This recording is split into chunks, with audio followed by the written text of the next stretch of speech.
আসসালামু আলাইকুম ওয়া রাহমাতুল্লাহি ওয়া বারাকাতুহু। আউযু বিল্লাহি মিনাশ শাইতানির রাজিম। বিসমিল্লাহির রহমানির রহিম। আজকে আমরা ইনশাআল্লাহ পর্দার বিষয়ে ইসলামের বিধান নিয়ে আপনাদের সামনে ইনশাআল্লাহ আলোচনা করব। প্রথমে আমি সূরা নূর এর 30 নম্বর আয়াত অধ্যয়ন করছি, এরপরে আমরা তাফসীর আলোচনা করব। বিসমিল্লাহির রহমানির রহিম।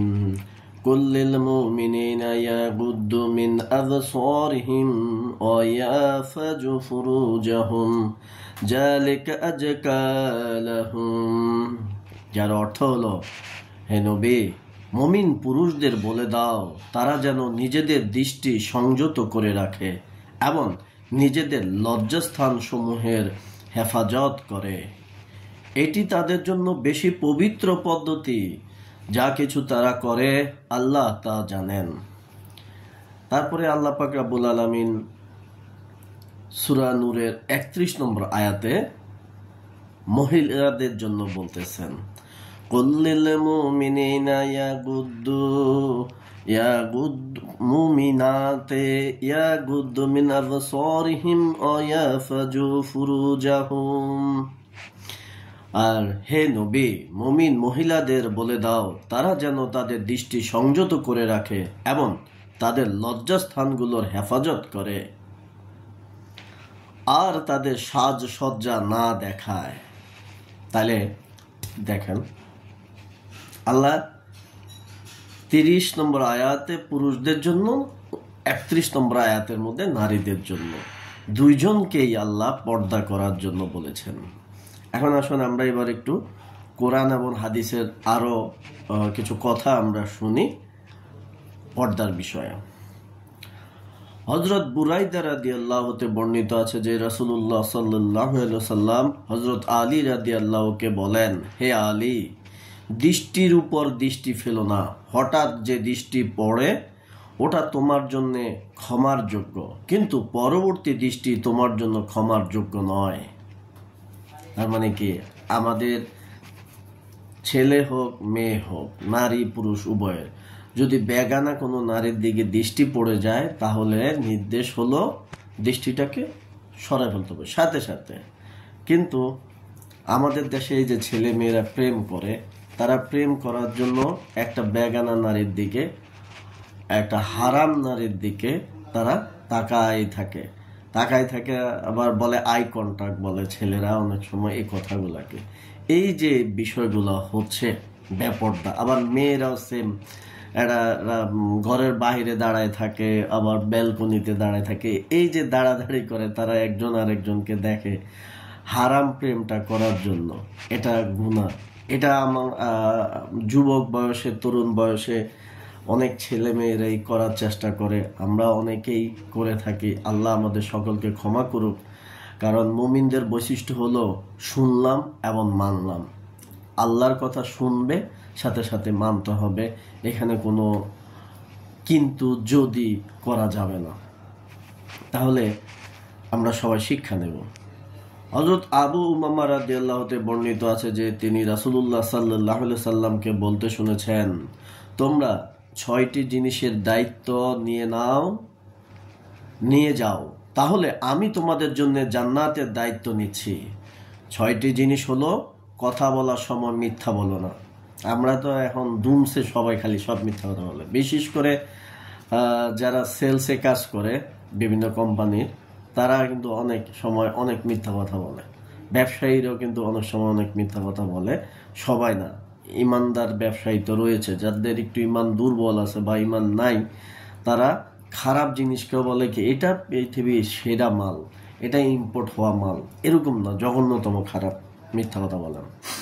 তো মিথ্যা বলা যাবে না। আমানতের খেয়ানত করো না, ওয়াদা ভঙ্গ করো না, দৃষ্টি নিম্নমুখী রাখবে, হাতকে জুলুম করা হতে বাঁচিয়ে রাখবে এবং নিজেদের লজ্জাস্থানের হেফাজত করবে। দেখেন, এই হাদিসটার মধ্যে আল্লাহ রাসূল সাল্লাল্লাহু আলাইহি সাল্লাম কিন্তু পর্দার 2টা বিষয়ে বলছে। একটা হলো কি, পর্দার একটা ব্যাপার হলো কি দৃষ্টিকে সংযত রাখতে হবে। দৃষ্টি দিয়েই কিন্তু যত জিনিস কুজিনিস দেখে, এই যে অশ্লীল সিনেমা, নাটক, এগুলা যে দেখে, এটা তো দৃষ্টি দিয়ে দেখে। মোবাইল তো এখন মানুষের হাতে হাতে, ইন্টারনেট হাতে হাতে, ইউটিউবের মধ্যে, ফেসবুকের মধ্যে এই শুধু নোংরামি যেগুলো আছে এইগুলো থেকে দূরে থাকতে হবে। যদি আপনি মুসলমান দাবি করেন, যদি জান্নাতে যাওয়ার আশা করেন, যদি আল্লাহ সন্তুষ্টির আশা করেন। লজ্জাস্থান এইটা তো ছেলে মেয়েদের, আমাদের এখন বাংলাদেশটার মধ্যে এমন একটা নোংরা কালচার হয়ে গেছে, ছেলে মেয়েরা অবাধে বিবাহ বহির্ভূতভাবে প্রেম করে তারা বিভিন্ন ফ্ল্যাটে চলে যায় ডেটিং মিটিংয়ে। এগুলা স্কুল কলেজে আমরা যারা পড়ালেখা করছি, বিশ্ববিদ্যালয়ে যারা পড়ালেখা করছি, তারা আমরা দেখতে পেয়েছি এবং এগুলা আরো ব্যাপক আকার।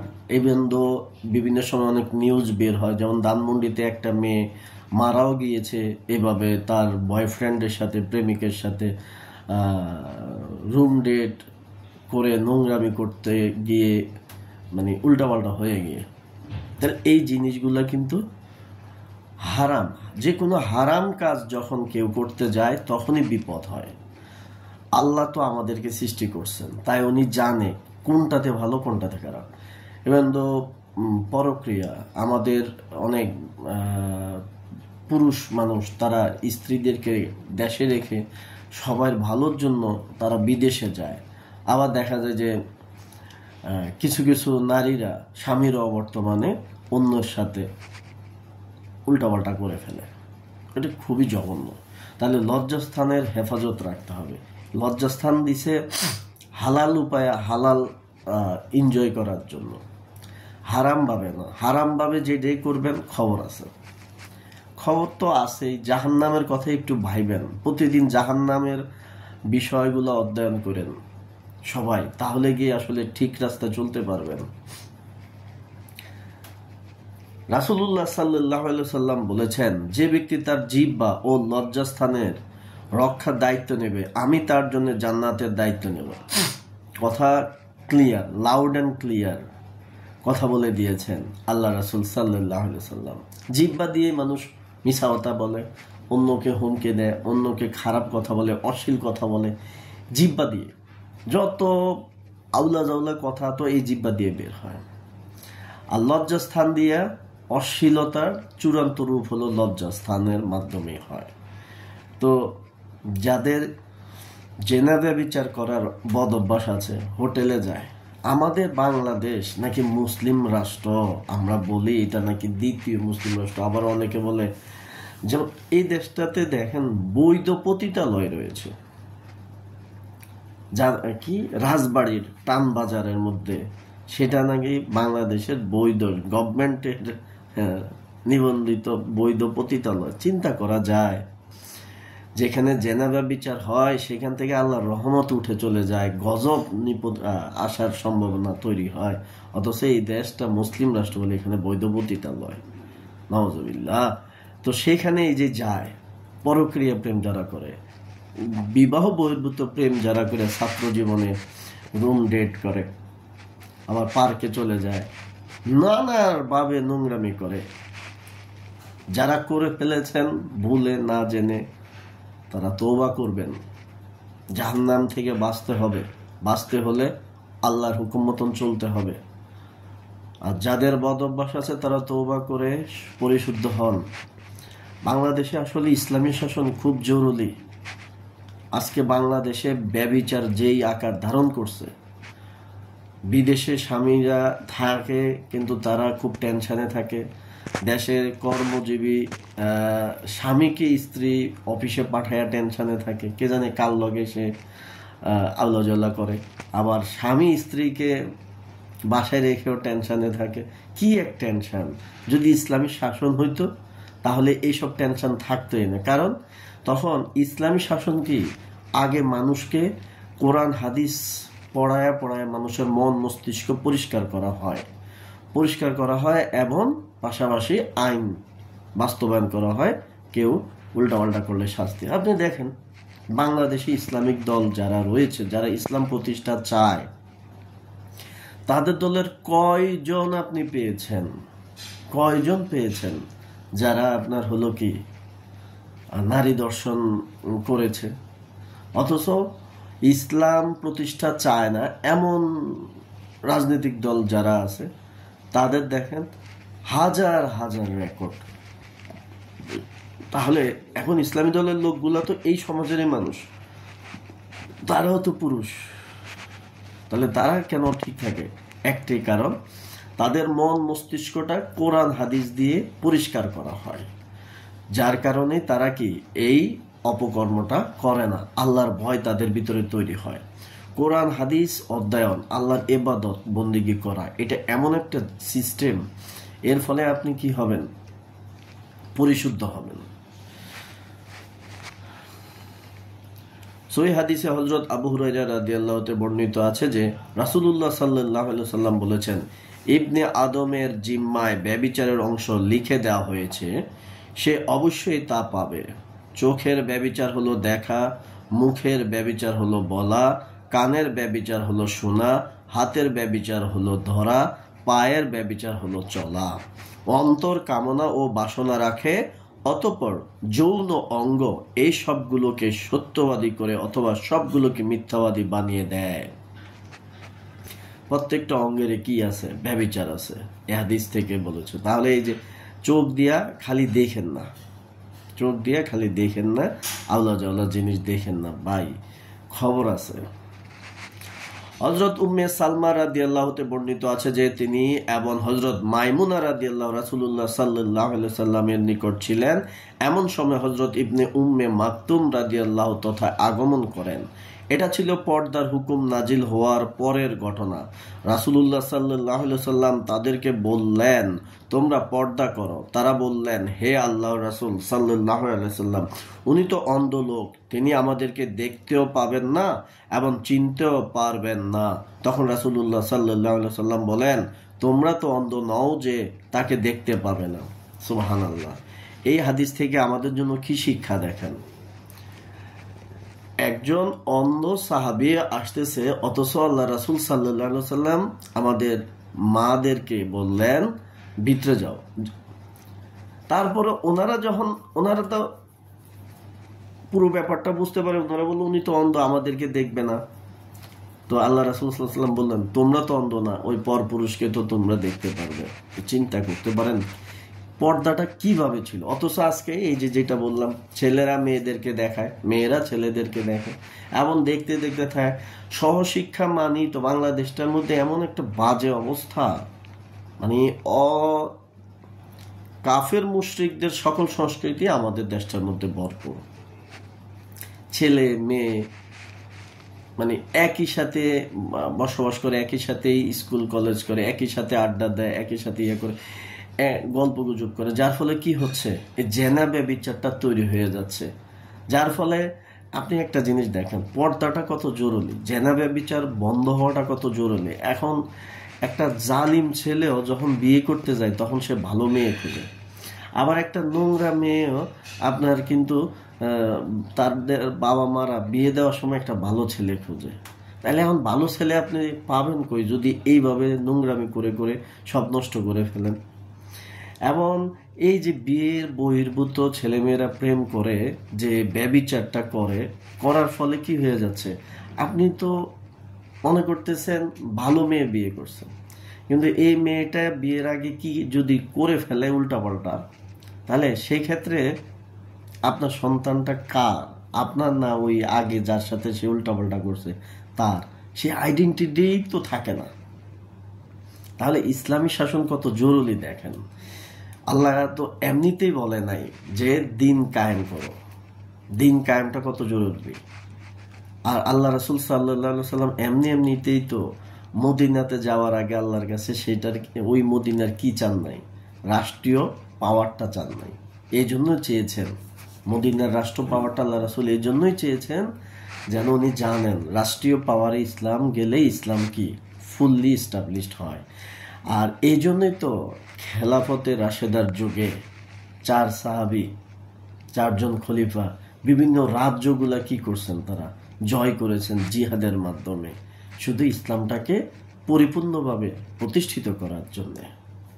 তাহলে ভাই পর্দা, এই যে নারীরা যারা রয়েছেন অন্য পর পুরুষকে খালি ব্যাটকায় ব্যাটকায় নিজের চেহারা দেখায়েন না, সেজে গুজে চেহারা দেখেন না। আর যারা ছেলেরা রয়েছেন তারা মেয়ে দেখলে তাকায় থাকেন না। ভাই, জেনা হয়, মরবেন, মরলে একদিন যদি আল্লাহ ক্ষমা না করে জাহান্নামে। তো জাহান্নাম মজার জায়গা না, জাহান্নাম অনেক কঠিন জায়গা।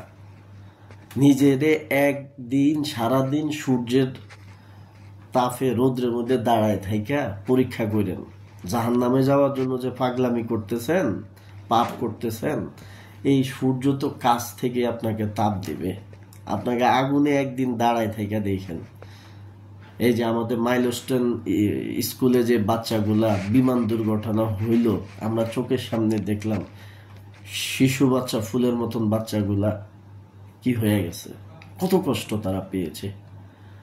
তো জাহান্নামে যাওয়ার জন্য পাপ করেন না, ইসলাম প্রতিষ্ঠা করার জন্য কাজ করেন।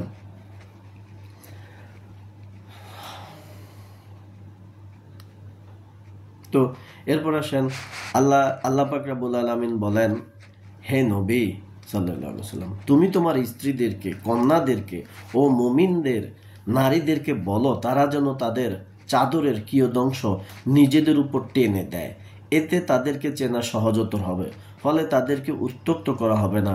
স্ত্রী লোকদের উচিত যে তারা যেন নিজেদের ওড়না দিয়ে বা অন্য কোনো কাপড় দিয়ে তাদের গ্রীবা ও বক্ষকে আবৃত করে রাখে। দেখেন, এই আয়াত থেকে আমাদের জন্য নির্দেশটা কি? শেষে যেমন ওড়না মানে বক্ষটা ঢেকে রাখা, অথচ আমাদের আজকের সমাজের মধ্যে নারীরা এত বাটপারি শুরু করছে, তারা নিজেদেরকে জাহান্নামে নেওয়ার জন্য, শয়তানকে খুশি করার জন্য এত পাগলাম হয়ে গেছে, এত পাগলামি করতেছে। ওড়নাটাও তারা ছেড়ে দিচ্ছে, বোরকা পরা ছেড়ে দিচ্ছে, পর্দা করা ছেড়ে দিচ্ছে, মানে ছোট ছোট জামা পরা শুরু করে দিছে, টি শার্ট পরা শুরু করে দেয়। রাস্তা দিয়ে হাঁটার সময় মানে মনে হয় যে যত তাড়াতাড়ি দুনিয়া থেকে চলে যাওয়া যায় ততই মনে হয় যেন কল্যাণ। মানে এত নোংরামি শুরু করে দিয়েছে বেপর্দা হয়ে। অথচ লাভ কি? কোনো লাভ আছে? নিজেকেই অশ্লীলভাবে উপস্থাপন করে বেপর্দা হয়ে গেঞ্জি পরে ঘুরে, বাবা মাও কিছু কয় না। এইসব বাবা মা আসলে কি? এগুলা আগে জাহান্নামে যাওয়া। মেয়েরা এক সাইডে ওড়না ফালায়াত হয়, আবার মানে কি অবস্থা। তো পর্দা, অথচ আল্লাহ বলে দিতেছে ঢেকে রাখার জন্য। তো আমরা যারা মুসলমান দাবি করেন, যারা শয়তানের অনুসারী না, তারা অবশ্যই শুনবেন এবং মানবেন। হযরত হাসির ইবনে কায়েস রাদিয়াল্লাহু তে বর্ণিত আছে যে আমিরুল মুমিনিন হযরত ওমর ইবনে খাত্তাব রাদিয়াল্লাহু হযরত আবু উবাইদা রাদিয়াল্লাহুকে লিখেন, আমি অবগত হয়েছি যে কোনো কোনো মুসলিম নারী গোসলখানায় যায় এবং তাদের সাথে মুশরিকা নারীরাও থাকে। কোনো মুসলিম নারীর জন্য বৈধ নয় যে সে নিজের দেহ কোনো অমুসলিম নারীকে প্রদর্শন করে। দেখেন পর্দার ব্যাপারটা কত কঠিনভাবে এখানে একটা মুসলিম নারী অমুসলিম নারীর সামনে নিজের শরীর কি করবে না, প্রদর্শন করবে না। অথচ আজকে আমাদের বাংলাদেশের মধ্যে দেখেন এই যে অশ্লীল নাটক সিনেমাগুলোর মধ্যে কি করতেছে, নারীরা নিজেদেরকে সারা দুনিয়ার কাছে প্রদর্শন করতেছে শরীর, নাউজুবিল্লাহ। আবার এদেরকে বলে হলো কি স্টার, এরা সেলিব্রিটি। কত নিকৃষ্ট জাতি হয়ে গেলাম আমরা, কত নিচে নামা গেছে, শয়তানের কত বন্ধু হয়ে গেছে এই মানুষগুলা। তারা এই সমস্ত উলঙ্গ গুলারে বলে কি সেলিব্রিটি, এবং তাদের অনেক ডিমান্ড। তাদেরকে আবার আমাদের এমপিও বানানো হয় বিভিন্ন রাজনৈতিক দলগুলা। আবার ওইসব নোংরারা দাঁড়াইলে আবার তার ভোটও পায়। তাহলে যারা ভোট দেয় তারা আসলে আল্লাহর কাছে কি বলবে, কি জবাব দেবে? তো এই পাপ কাজ থেকে দূরে থাকেন। আসলে দুনিয়াটা আপনাদের ভাই চিরস্থায়ী নয়, মৃত্যুবরণ করবেন, করলে কিন্তু বিপদে পড়বেন। খবর আছে ভাই, এই নিজের দেহ প্রদর্শন করে বেড়ায়েন না যাদের এই পাপের অভ্যাস আছে।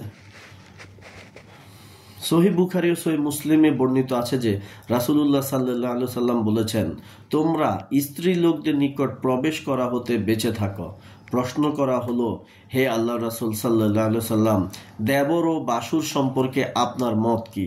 উত্তরে তিনি বলেন, দেবর ও বাসুর তো মৃত্যু সমতুল্য। দেবর ও বাসুর মৃত্যু সমতুল্য মানে কত, এরা হলো জঘন্য। অথচ দেখেন আমাদের বাংলাদেশে কি ভাবিরা মানে দেবরের সাথে ওপেন খোলামেলা কথাবার্তা বলে, দেবরের সাথে কোনো পর্দা রক্ষা করে না। আবার দেবররাও কিন্তু অনেক দেবর মানে রয়েছে, ভাবিদেরকে সুযোগ পেয়ে তারা তাদের নোংরামিটা হাসিল করে। আবার অনেক ভাবিরাও দেবরদের সাথে নোংরামি হাসিল করে। দেবরের সাথে পর্দা করার জন্য আল্লাহ বলে দিয়েছে। আর আমাদের সমাজ ব্যবস্থার মধ্যে দেবরের সাথে কোনো পর্দাই মানে না, দেবরের সাথে উন্মুক্তভাবে কি কথাবার্তা বলে, মেলামেশা করে। আবার ভাবিদেরকে ওই স্বামীরা নিজের বউরে অন্য কোথাও পাঠায়, কার সাথে পাঠায়? দেবরের সাথে পাঠায়। মানে কি একটা অবস্থা! মুসলিম রাষ্ট্র দাবি করি, মুসলমান দাবি করি, অথচ অমুসলিমদের কাফেরদের যত সংস্কৃতি আছে সব কিছু আছে আমাদের এই সমাজে। আল্লাহ হেদায়েত করুন। তাই যারা ভুলে রয়েছেন, যারা মানে এই পাপ কাজ করতেছেন, তারা সাবধান হয়ে যান। দেবর বাসুরদের সাথে এইভাবে মেলামেশা বন্ধ করেন, পর্দা রক্ষা করেন। হাদিস থেকে শিক্ষা দেন।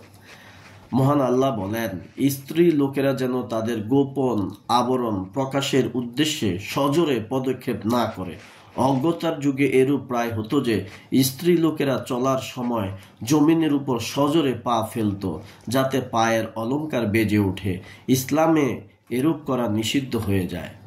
এই যে আমাদের সমাজটাতে দেখেন, নাচে নৃত্যশিল্পী এরা বলে স্টার। আবার অনেক মা বাবা তাদের মেয়েকে নাচ শিখায়, ছেলেকে নাচ শিখে, কত জঘন্য। এই হাদিস থেকে আমাদের তাহলে শিক্ষা কি নেওয়া উচিত? যে এটা তো জাহিলিয়াতদের কাজ কারবার, যে কি তারা সজোরে পা ফেলতো, নিজেদেরকে প্রদর্শন করতো। অথচ ওই ধরনেরই সংস্কৃতিটা কি নাচানাচি, গাওয়াগাই। সেদিন ছোট ছোট বাচ্চাগুলাকে নাচ শেখায়। এই মা বাবাগুলা আসলে আল্লাহর কাছে কি জবাব দেবে? এরা হলো শয়তানের চাইতে নিকৃষ্ট, যারা নিজেদের সন্তানদেরকে নাচ শিখায়। আসলে বাংলাদেশটার মধ্যে মানে জাহান্নামের যাওয়ার জন্য যত উপকরণ, সব উপকরণ নিজের টাকা খরচ করে করতেছে মানুষ। তো আল্লাহ হেদায়েত করুক। ইসলামী রাষ্ট্র কায়েম হওয়া খুব ইম্পর্ট্যান্ট। এই কারণে ইম্পর্টেন্ট, অনেকে দেখা যাচ্ছে না জেনেও এই কাজগুলো করতেছে। আবার অনেকে দেখা যাচ্ছে কোরআন হাদিস না অধ্যয়নের কারণে তাদের মন মস্তিষ্ক কি শয়তানিতে ভরপুর হয়ে গেছে, তাই তারা এসব করতেছে। তো ইসলামী শাসন খুব জরুরি। তাতে কি হবে? একটা আইন হবে এবং এই মানুষগুলোকে কোরআন হাদিসের ব্যাপক প্রচার হবে, মানুষগুলা জানবে, মানুষগুলা মানবে।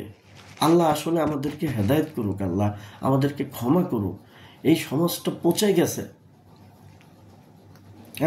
নাচানাচি, গাওয়াগাই, কি অবস্থা! এগুলা থেকে যারা সবাই বিরত থাকবেন। হযরত আবু মুসা রাদিয়াল্লাহু তাআলা বর্ণিত আছে যে নবী সাল্লাল্লাহু আলাইহি সাল্লাম বলেছেন, প্রত্যেক চক্ষু ব্যভিচারী যখন নারী আতর মেখে, ফুল পড়ে, সুগন্ধি ছড়িয়ে পুরুষদের কোনো মজলিসের পাশ দিয়ে গমন করে, তখন সে এরূপ অর্থাৎ ব্যভিচারিণী। চিন্তা করছেন? আমাদের মেয়েরা তো বিয়েতে গেলে সেজে যায়, কলেজে কোনো অনুষ্ঠান হলে সেখানে সেজে গুজে পারফিউম দিয়ে সর্বোচ্চ সাজা, সবচেয়ে ভালো জামা পরে নিজেকে প্রদর্শন করে। আমাদের অনেক মেয়েরা তো বাহিরে বের হইলে তারা সেন্ট গায়ে দেয়, আর স্বামীর কাছে যখন থাকে তখন কি মোটামুটি ল্যাবড়া থ্যাবড়া ভাবে থাকে। অথচ স্ত্রীদের জন্য সেজে গুজে থাকাটাই হলো স্বামীকে সামনে থাকবে, স্বামীকে দেখাবে। আর সেটা না করে তারা কি করে, যে স্বামীর সামনে ল্যাবড়া থ্যাবড়া, আর বাইরের মেঞ্চের সামনে তারা একদম এই যে ফুল পড়ে সুগন্ধি ছড়িয়ে যায়। এরা কারা? ব্যভিচারী। এই হাদিস থেকে বলতেছে কি এরা ব্যভিচারী মতো। তো এই ব্যভিচারী যাদের অভ্যাস রয়েছে, তওবা করেন। মানুষ অজ্ঞতার কারণে আসলে পাপ করে, মানুষ জেনে জানলে পাপ করতো না। এই জন্য ইসলামী শাসন খুব জরুরি। কারণ আপনি যদি সমাজে চলেন, অশ্লীল জিনিস হইলে বা এভাবে উল্টাপাল্টা হইলে নারী পুরুষের একটা আকর্ষণের বিষয় আছেই, যার ফলে কি হয়ে যেতে পারে, একজন মানুষ ইচ্ছার বিরুদ্ধে পাপী হয়ে যেতে পারে। তো ইসলামী শাসন থাকলে তো এগুলো হইতো না। হযরত আবু উসাইদ আনসারী রাদিয়াল্লাহু তে বর্ণিত আছে যে একদা রাসূলুল্লাহ সাল্লাল্লাহু আলাইহি ওয়াসাল্লাম পথে পুরুষ ও নারীদেরকে একত্রে মিলেমিশে চলতে দেখে বলেন, হে নারীরা, তোমরা এদিকে ওদিকে হয়ে যাও, মাঝপথ দিয়ে চলা তোমাদের জন্য শোভনীয় নয়। তার এই কথা শুনে নারীরা দেয়াল ঘেঁষে চলতে শুরু করে, এমনকি দেয়ালের সাথে তাদের কাপড়ের ঘর্ষণ লাগছিল। দেখছেন, এই হাদিস থেকে শিক্ষাটা আমাদের কি, যে ওনারা শুনতেন এবং মানতেন। আমাদেরকে শুনলেই শুনবো এবং মানবো। অনেক শয়তান আছে শুনতেও চায় না, শুনলে তো মানতে হবে। আহা, কত বড় জালিম বেটা, তুই যে শুনোস না, এই জন্যই তো তুমি বিপদের মধ্যে পড়ে যাইতেছ। তুমি পাপ করবা, সেটা কি তোমার মাফ করে দেওয়া হবে যে তুমি জানতা না? তুমি জানার চেষ্টা তো করো নাই। তুমি তো বই পড়ে, গাদা গাদা বই পড়ে টাল বানায় ফেলতেছ, হাজার হাজার টাকার বই পড়ে। অথচ ইসলামের জ্ঞান অর্জনের জন্য যে তুমি যদি না পড়ো, তাহলে তোমারে আল্লাহ ছেড়ে দেবে? তোমার আল্লাহ এত নেয়ামত দিচ্ছে ছেড়ে দেওয়ার জন্য? এসব ফাজলামো আল্লাহর সাথে কইরো না। অথচ আমাদের এই যে হাদিসটা বললো কি আলাদা আলাদা ব্যাপার, আর আমাদের দেশটা এত জাহিলি সংস্কৃতি হয়ে গেছে, ছেলে মেয়েরা সহশিক্ষা। আবার ছেলে মেয়েরা সহশিক্ষার ফলে কি তারা বয়ফ্রেন্ড গার্লফ্রেন্ড হয়ে যাচ্ছে। কি জঘন্যতম অবস্থা। অনেক যে ছেলেদের গার্লফ্রেন্ড না থাকে তাদেরকে বলা হয় আনকালচার।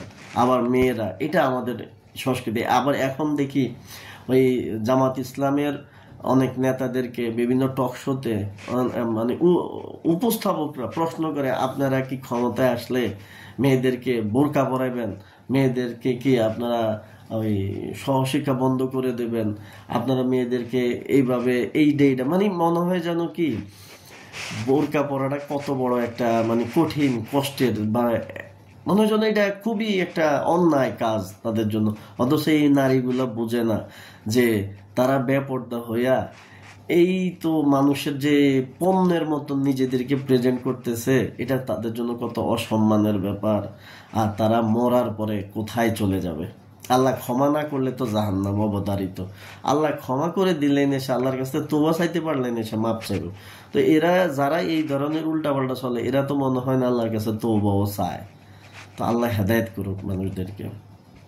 সূরা আল আহজাবের মধ্যে রয়েছে 32 নম্বর আয়াতে আল্লাহ বলেন, হে নবীর স্ত্রীগণ, তোমরা সাধারণ নারীদের মতো নও। যদি তোমরা আল্লাহকে ভয় করে থাকো, তাহলে মিহি স্বরে কথা বলো না, যাতে মনের গলদে আক্রান্ত কোনো ব্যক্তি প্রলুব্ধ হয়ে পড়ে, বরং পরিষ্কার, সোজা ও স্বাভাবিকভাবে কথা বলো। মেয়েদেরকে এই আয়াত থেকে আল্লাহ আমাদেরকে কি নির্দেশ দিয়েছেন? মিহি সুরে, চিকন, সুন্দর করে, মিষ্টি করে কথা বলেন না। এখন এমন জালিম সংস্কৃতি শুরু হয়েছে আমাদের দেশটাতে, কল সেন্টারগুলোতে মেয়ে রাখে। ওই যে তাদের কণ্ঠ শুনবে, এমন উদ্দেশ্য খারাপ, কণ্ঠ শুই না যেন অন্যরা কি প্রলুব্ধ হয়, মজা পায়। আবার শোরুমগুলোতে মেয়ে সেলসম্যান রাখে। মানে জালিমদের যত কাজ রয়েছে, আবু জাহেলের যত কাজ আছে, শয়তানের যত কাজ আছে, সব আমাদের এই সমাজটার মধ্যে ঢুকে গেছে। ব্যবসায়ীরা, বড় বড় কোম্পানিগুলা আপনার অ্যাড দেয় মেয়েদেরকে দিয়ে, মেয়েদেরকে পণ্য বানায় ফেলতেছে। আরে বাবা, মেয়ে এমন বিভিন্ন মেলাগুলাতে কি হয়, মেয়েদেরকে সেলসম্যান রাখে। তো রাখছোস ভালো কথা, একটু পর্দা না, সেটাও না, মেয়েদেরকে গেঞ্জি মেঞ্জি পড়াইয়া ইয়া করে। রাস্তায় এখন দেখা যাচ্ছে কি মেয়েদেরকে দিয়ে তারা এই রাস্তায় অ্যাডিং করাচ্ছে, তাও কি গেঞ্জি মেঞ্জি পড়াইয়া। মানে কত জালিম। তো মেয়েরাও করতেছে, কেন অভাবে পড়া। অনেক মেয়েরা যারা এই অ্যাড করে সেলসম্যান, তারা তো আসলে ধনী না, তারা তো গরিব, অসহায় অবস্থার কারণে কি তারা এই ব্যাপারটা হচ্ছে। কিন্তু তারপরও উচিত ইসলাম মানার জন্য কোনো স্যাক্রিফাইস না করা, আল্লাহর রাসূলকে অনুসরণ করা। তারা তো ইসলাম মানতে গিয়ে কি করছেন, আপনার সব ত্যাগ করছেন। তো আল্লাহ আমাদেরকে হেদায়েত করুক। মিষ্টি সুরে কথা বললেন না পর পুরুষের সাথে, যে সকল বোনদের এই বদ অভ্যাস আছে।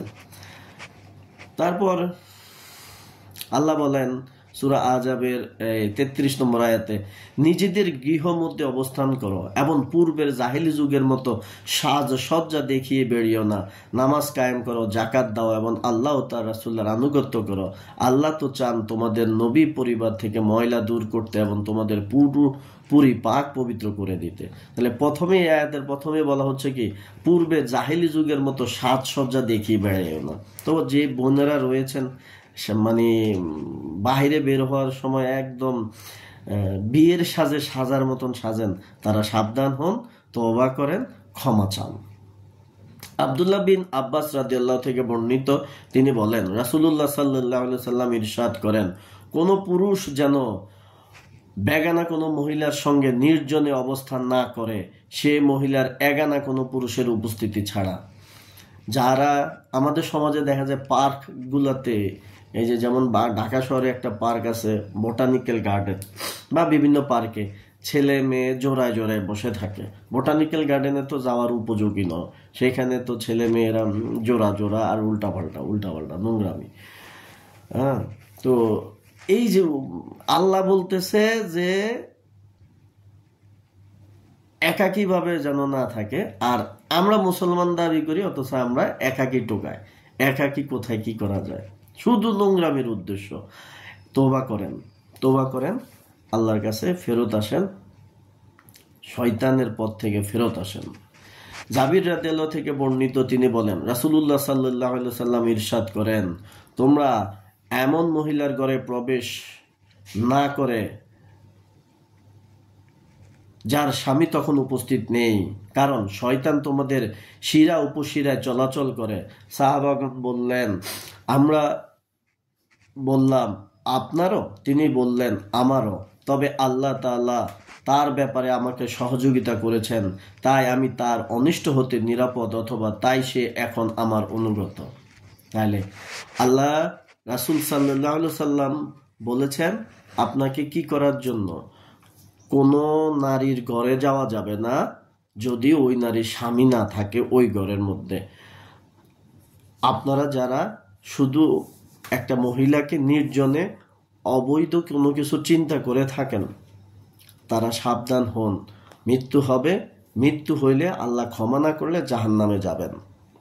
জাহান্নাম, নিজেকে চিন্তা করেন আগুনে জ্বলতেছেন, চিন্তা করেন গরম পানি ডাইলে দেওয়া হচ্ছে, চিন্তা করেন গরম আলকাতরার জামা পরিধান করে দেওয়া হচ্ছে, চিন্তা করেন পচা পুজ আপনাকে খেতে দেওয়া হচ্ছে, চিন্তা করেন আপনাকে বিষাক্ত সাপ কামড়াচ্ছে। এগুলা চিন্তা করেন, আর পাপ কাজ থেকে বিরত থাকেন, জাহান্নামের কাজ থেকে বিরত থাকেন। আল্লাহ আপনাদেরকে হেদায়েত করুক। এবং ইসলাম প্রতিষ্ঠা করা খুবই জরুরি। এই যে পর্দা যদি বাংলাদেশে প্রতিষ্ঠিত করতে হয়, তাহলে ইসলামী শাসন দরকার। ইসলামী শাসন নাই, আপনি যদি সেই ইসলাম প্রতিষ্ঠার জন্য কাজ না করেন, আল্লাহর কাছে কি জবাব দিবেন ভাই? কি জবাব দিবেন আপনি যদি ইসলাম প্রতিষ্ঠার জন্য কাজ না করেন? আজকে সমাজের সব জায়গায় ইসলামের এই বিধান কি হচ্ছে, লঙ্ঘিত হচ্ছে। কোথাও পর্দার কি নাই, এস্টাবলিশমেন্ট নাই, আরো পর্দাটাকে ভয়ঙ্কর আকারে উপস্থাপন করা হচ্ছে। তাহলে আপনি যদি এই সমাজটাকে ভেঙ্গে ইসলাম প্রতিষ্ঠার জন্য কাজ না করেন, আল্লাহর কাছে কি জবাব দিবেন? কোন মুখ নিয়ে সাফায়াত চাইতে যাবেন রাসূল সাল্লাল্লাহু আলাইহি সাল্লামের কাছে? কোন আমল নিয়ে আপনি কি দাঁড়াবেন? যখন আল্লাহর কাছে দাঁড়াবেন, বেহেশতটা চাইবেন, আশা করবেন বেহেশত, আল্লাহ আপনাকে ডাইরেক্ট যখন বলবে যে আমার ইসলামের এই বিধানগুলো লঙ্ঘিত হয়েছে, এই বিধান প্রতিষ্ঠার জন্য তোমার ভূমিকা কি ছিল, আল্লাহর কাছে কি বলবেন? কারণ আল্লাহ তো কোরআনে বলেই দিছে, আন আকিমুদ্দিন ওয়ালা তাতাফাররাকু, দিন প্রতিষ্ঠিত করো। আল্লাহ আমাদের সকলকে আল্লাহর ইসলাম প্রতিষ্ঠা করার জন্য কবুল করুক, তৌফিক দান করুক। আম্মা তৌফিকি ইল্লা বিল্লাহ। আসসালামু আলাইকুম ওয়া রাহমাতুল্লাহি ওয়া বারাকাতুহু।